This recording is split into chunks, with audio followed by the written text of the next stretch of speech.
Turks, we got a great show for you guys. A little bit different today. I am actually pre-taping this because of things that I have a little bit later in the day, but later on for you guys, obviously at the normal time, which is right now. Oh, magic of television / the internet.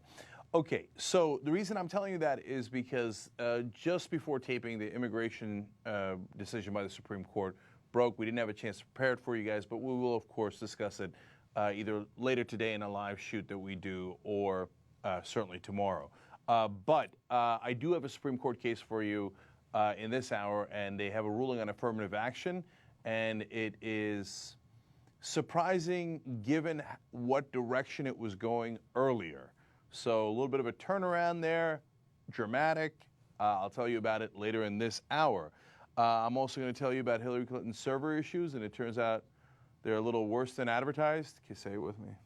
Of course. We find out now when the primaries appear to be over. Say it with me. Of course.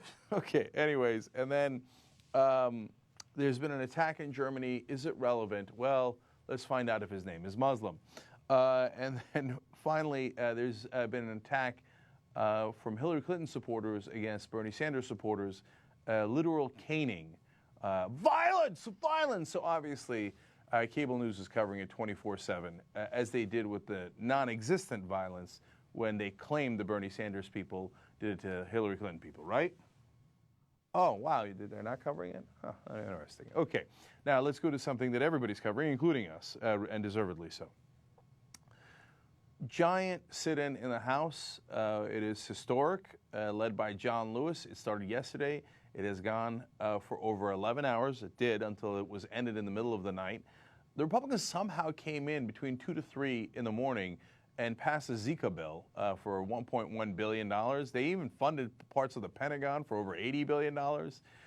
But meanwhile, the Democrats were giving speeches. They were chanting, shame, shame. Any reference to Game of Thrones, even if it is accidental, is one that is highly encouraged on the Young Turks.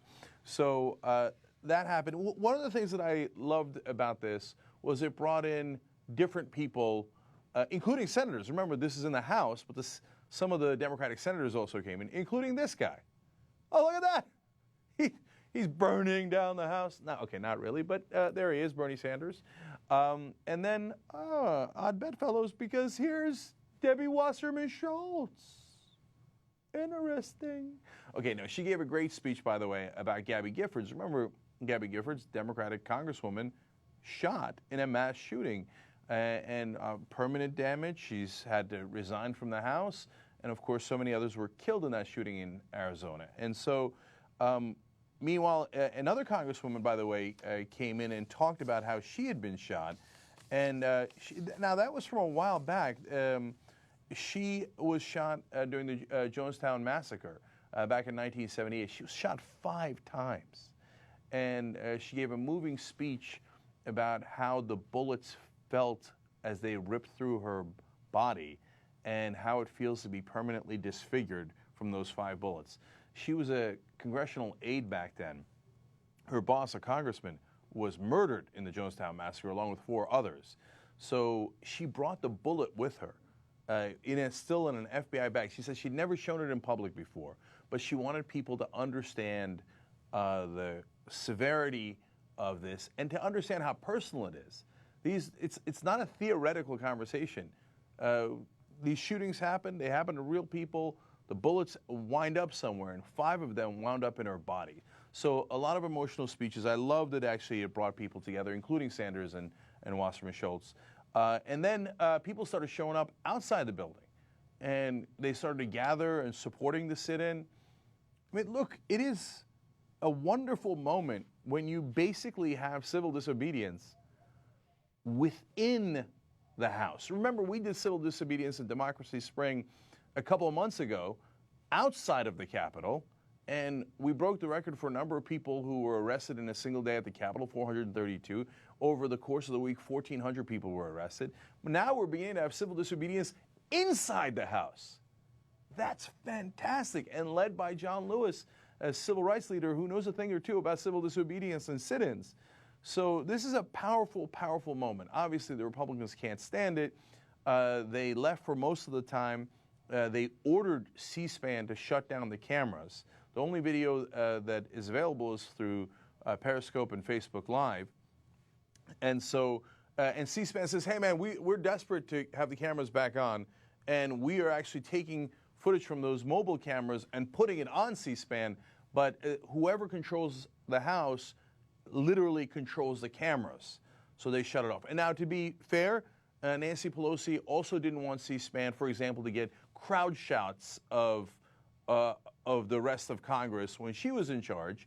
Now, there was no similar moment, as far as I can recollect, where Nancy Pelosi shut off the cameras when Republicans were speaking. But nonetheless, the House, whoever is controlling the House, does control the cameras. That's why C-SPAN couldn't continue to roll their cameras. And there's a great moment of irony there, because just a couple of days ago, Paul Ryan was railing against the executive branch. We need transparency. Why was something about the Orlando shooter redacted? It is unacceptable. Except now you apparently hate transparency so much, you won't even allow the cameras to continue rolling. So did they finally get their vote? You remember what they were asking for is two simple votes. Can we make sure that we don't have people on a terrorist watch list getting weapons? One of the chances, no fly, no buy. They're on a no-fly list. If they can't fly in an airplane, if we deem them that dangerous, can we also make sure that they're not allowed to buy heavy-duty weaponry that they can use, because that would also be dangerous? Now, some people complain about that. And by the way, some civil libertarians, ACLU does, and some progressives complain about who's on the terrorism watch list. I hear you. But you can fix the list. To me, that is a different issue. And then I'm going to be your ally in fixing the list.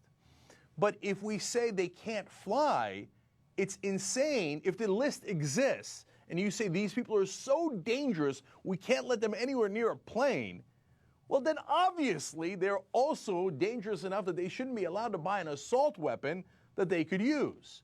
So to me, that's the most obvious thing in the world. I understand disagreements about it, but at a bare minimum, what the Democrats are asking for is not to win on the issue, but to get a vote on the issue. By the way, 85% of Americans agree with us that people who are on the no-fly list, the terrorism watch list, should not be able to buy weapons.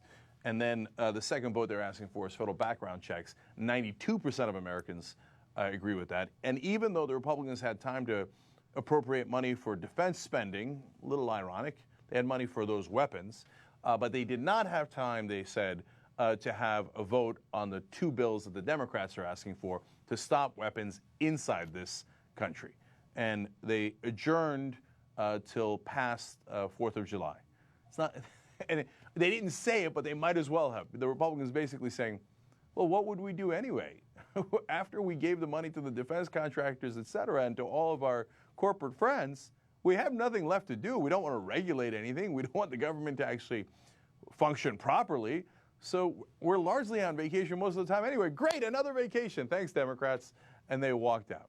So look, even though they didn't get the vote, this is the beginning of a different era of protests.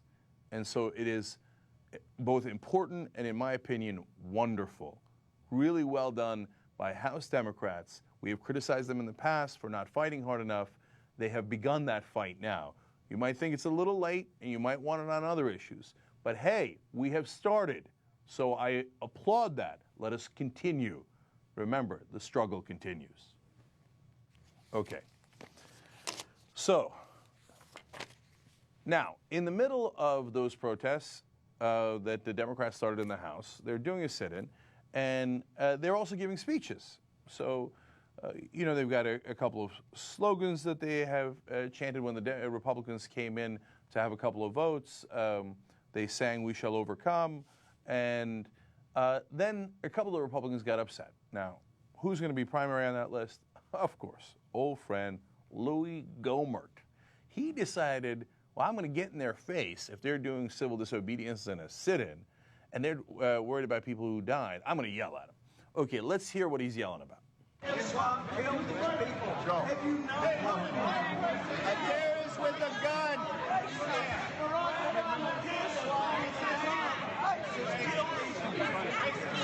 Don't let terrorists have a gun.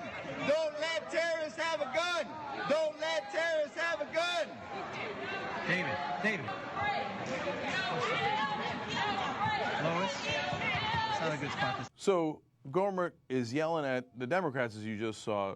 We're talking about radical Islam. Radical Islam killed these people. Stop radical Islam. Well, Louis, as usual, you're wrong. So let me explain. It's not me saying that, it's federal investigators. Federal investigators have said does not have the telltale signs of radicalization. Omar Mateen, yes, was a Muslim, but was he radicalized fundamentalist Muslim? He showed not very many signs of that. He did not go to mosque more often. He did not change his clothing. He did not change his views on different political and religious issues. They have a checklist of things that they look for in radicalizing. Did he have any outside communications with ISIS or any other radical terrorist group? To the best of their knowledge so far, the investigators say no. Right before he did it, he called and he said, yeah, I'm doing it for ISIS. I don't know if that was to impress his fundamentalist dad, or if it was to make it seem more glorious, or to cover up the real reason he did it. But investigators say one of the things that he does fit is the classic profile of a mass shooter in America, whether they're white or black, Muslim, Christian, political or non-political. And then, of course, we had Miguel come out. He is Mateen's former lover. He is actually going to be on Univision on Friday, but we have excerpts of that.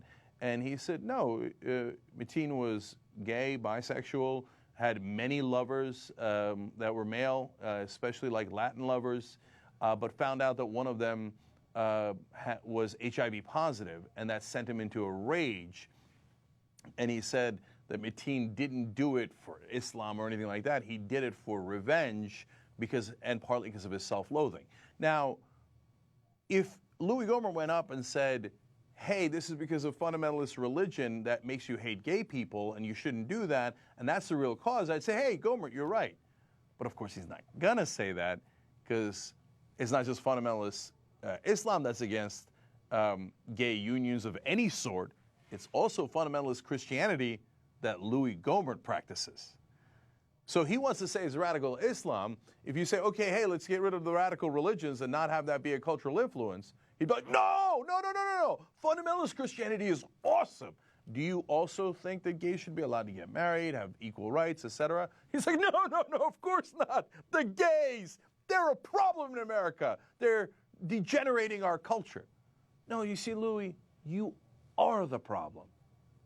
So you've misdiagnosed it in 18 different ways. So whether it's a madman who's shooting up a movie theater in Aurora, Colorado, or an insane kid who looked up to the other mass shooters and shot up a elementary school in Connecticut, whether it's a Christian terrorist who shot up Planned Parenthood, or you want to call Mateen a Muslim terrorist, he is Muslim and he terrorized those people, horrible massacre, fine. But the common theme is all these madmen, whether it was for politics in Charleston, there was a political manifesto against black people, whether it's for religion, or whether they're just flat out crazy, they all had access to the same thing: weapons.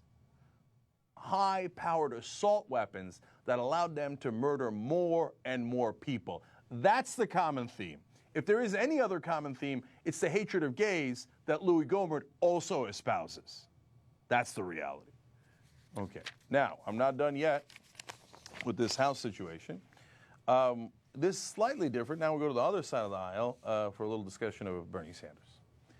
So Bernie Sanders is back in Washington. There was a cool moment when he and several other Democratic senators joined their Democratic colleagues in the House for their sit-in. So there are pictures of that. And then he tweeted also, he said, change only happens when people come together to say the status quo is unacceptable. We stand with you, House Democrats. Hashtag no bill, no break. That's the hashtag that they're all using for this sit-in. And this is a nice moment. The Hill reports Sanders waved as his House colleagues met him with strong applause. So that's a really nice moment. Now, on the Senate side, the situation was a little different. Now, having nothing to do with the sit-in, Bernie Sanders returns to the Senate, and here's the description by the Hill when that happened. Sanders attracted more than 12 million votes in the Democratic presidential primaries and caucuses, including the support of hundreds of thousands of young liberals, by calling for a revolution and an overhaul of the Democratic Party. That message has been less enthusiastically received in the Senate. Of course, he's saying let's do a political revolution against the establishment. Most of the Senate Democrats are the establishment. So that message was not well received when he returned to the Senate. They explained a senior Democratic aide said Sanders annoyed, quote, annoyed some colleagues last week by proclaiming in his speech his desire to transform the Democratic Party so that it becomes the party of working people and young people and not just wealthy campaign contributors. So the guys who are taking all the money from the wealthy campaign contributors were annoyed by that. But you see, you're supposed to be. A revolution isn't done against the powerless, it's done against the powerful. And these Senate Democrats and all their donors are the powerful. So of course they're annoyed by him. He's coming for them. And so they might want to switch sides and actually be with the people. And that's what he was trying to tell them. And by the way, some of the Senate Democrats were on his side. So Al Franken, Sherrod Brown came by, literally gave him a pat on the back. John Tester had some kind words for him and explained, look, Bernie went out and talked to the people, and when he came in to talk to the Democratic caucus initially, he gave a half-an-hour speech, which is great that the caucus gave him that time to give that speech. And Tester explained, Bernie was saying, here's what I saw out in America. I've been everywhere in America, and I've talked to all these people, and here's what I'm reporting back to you guys. Now, and again, to be fair to the Senate Democrats, the first time he came into the caucus meeting, they gave him a standing ovation. So that was a nice moment, but they also explained in the Hill, some of those Senate Democrats that are not that friendly with him still want to be careful with him because they don't want to alienate him and have his voters not vote for their candidate, Hillary Clinton. So they still need his votes. So some of them have to walk that line.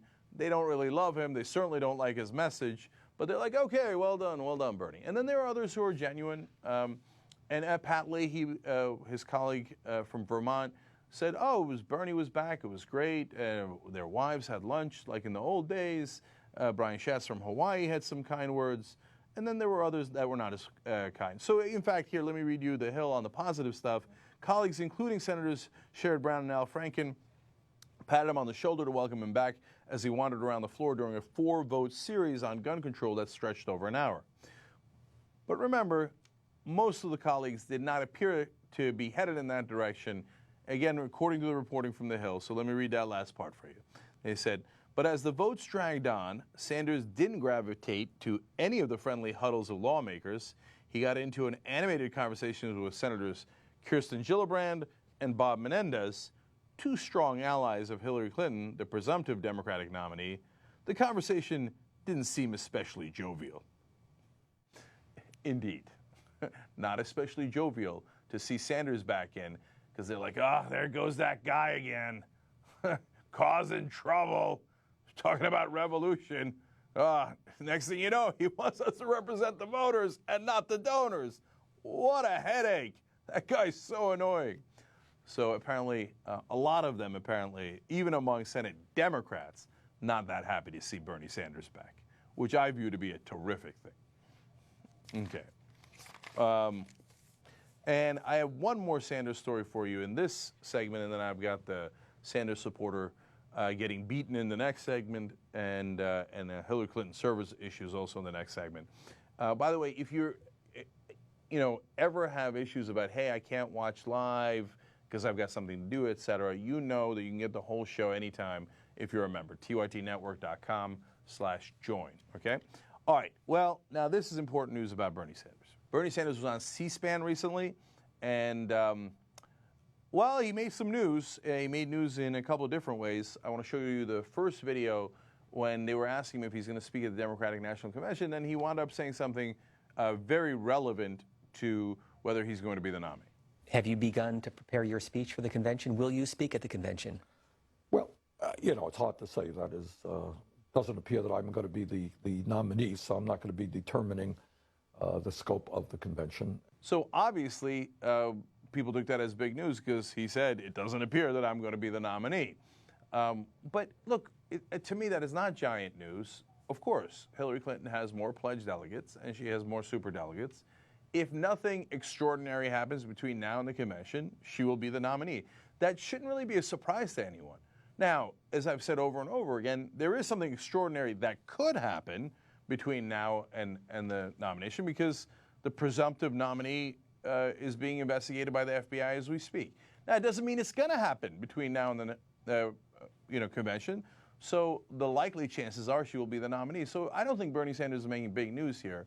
And if you're one of those folks who thinks, no, Sanders is going to fight her no matter what, even if he doesn't have more pledged delegates and nothing extraordinary happens, then I do have bad news for you, because I don't believe that is likely to happen. That's not me saying it or wishing it. That's Bernie Sanders saying it, because reality is reality. If she's got more pledged and super delegates and nothing weird happens, yeah, she's the nominee. That's how it works. So you might be mad about that. I'm mad about that. I supported Sanders. I wish it was Sanders. But at the end, there's a vote, and then that's that. So let's see. There's still a whole month to go. Let's see if anything extraordinary happens. But obviously, Sanders agrees with us that right now that's not how it's set to go. Now, I did find other parts of this interview very interesting as well that others are not talking about. So I wanted to follow up on that idea, and it was an hour long, and near the end, he came back to the idea of the DNC and whether he'd speak. He said, I've given a few speeches in my life. It would be nice to speak at the Democratic National Convention. If they, for whatever reason, don't want me to speak, so what? Honestly, even at this late juncture, I'm sometimes still a little naive. I never even considered that Bernie Sanders wouldn't speak at the convention. For the person who finished second and got 12 million votes, it's mental not to have him speak at the convention. Are you kidding me? If you're trying to get all of his voters to come to your side, you're not even going to let the man speak? No, that should not even be within the realm of consideration. Don't get me wrong, I know the political calculations. The way that it normally works is, hey, get in line, and if you don't get in line and you don't endorse Hillary Clinton, then we'll take that carrot away and we won't let you speak at the convention, and and those are the political games we play. Yeah, but in this case, you're playing a game against yourself. Even if you hate Bernie Sanders, you need his voters. So if you're part of the Clinton machine, it would be a ridiculous mistake to not let him speak at the DNC. Could they make that mistake? Apparently, because he's had several conversations with Hillary Clinton, which means that they must have threatened this. Otherwise, he'd say, of course I'm going to speak at the DNC. So that is not an of course at this point. All right, two more comments from there.